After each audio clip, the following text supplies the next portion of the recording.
আসসালামু আলাইকুম বন্ধুরা, আপনাদের সঙ্গে একটা নতুন জিনিস শেয়ার করি। তো আপনারা দেখুন কেমনভাবে আমি ভিডিওটা বানাচ্ছি। একটু আপনাদের যদি ভালো লাগে, আগে প্রথমেই বলি, ওই ভিডিওটা যদি ভালো লাগে লাইক কমেন্ট শেয়ার করে পাশে থাকবেন।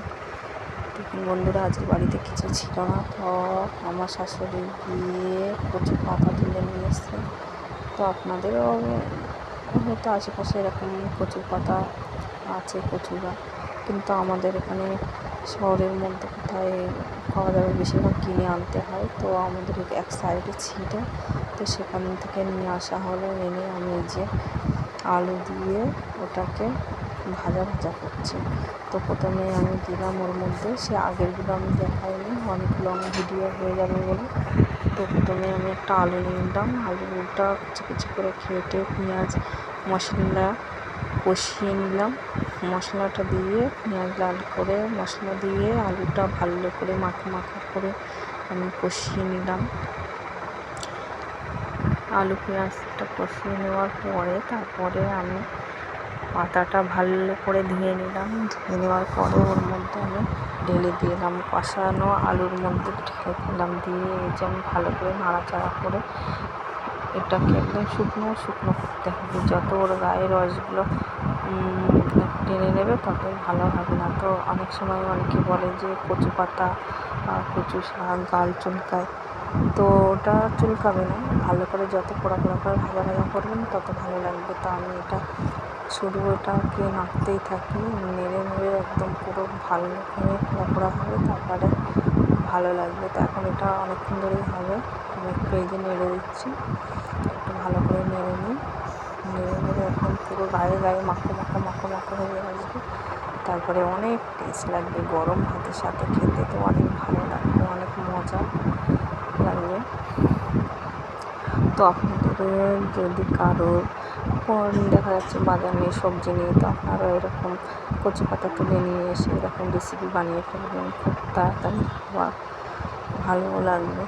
এখন অনেকক্ষণ ধরে এটা হতে হবে, এখন বেশি লাগবে। আর ওদিকে আমি মুরগির মাংসটা ধুয়ে রেখেছি, মুরগির মাংস করবো। তো যে কচু পাতাটা আমি ভালো করে নাড়াচাড়া করে পোড়া করে তেল করে নিচ্ছি। ওটাকে ভালো গায়ে মাখা করতে হবে, তাহলে টেস্ট হবে। যত নাড়াচাড়া মাখতে হবে ভালো করে নেড়ে তারপরে কচু শাকটাকে সুন্দরভাবে করে, অনেকে আবার ইলিশ মাছের মাথা দিয়েও বানায়, তো আমি আলু দিয়ে ওটা করেছি। তো আমি বেশিরভাগই আলু দিয়েই বানাই, আলু দিয়ে খেতে আমার খুব ভালো লাগে। একটা আলু কেটে নেবেন আপনারা, পেঁয়াজ কেটে নেবেন, নিয়ে আলুটা তেলের মধ্যে ছেড়ে দেবেন, পেঁয়াজগুলো একসাথে দিয়ে মশলা দিয়ে কষিয়ে নেবেন আগে, দিয়ে তারপরে কচু পাতাটা ঢেলে দেবেন।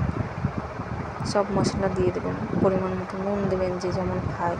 তারপরে কচু পাতাটা দিয়ে দেবেন, দিয়ে ঢাকা দিয়ে দেবেন। তারপরে কচু পাতাটা আস্তে আস্তে মোলায়েম হয়ে আসবে, তারপর থেকে নাড়তে হবে, নেড়ে একদম পানি শুকিয়ে আসবে, একদম শুকনো গায়ে মাখা হবে। তারপরে ওটাকে আপনারা নামিয়ে নেবেন, তাহলে অনেক ভালো লাগবে।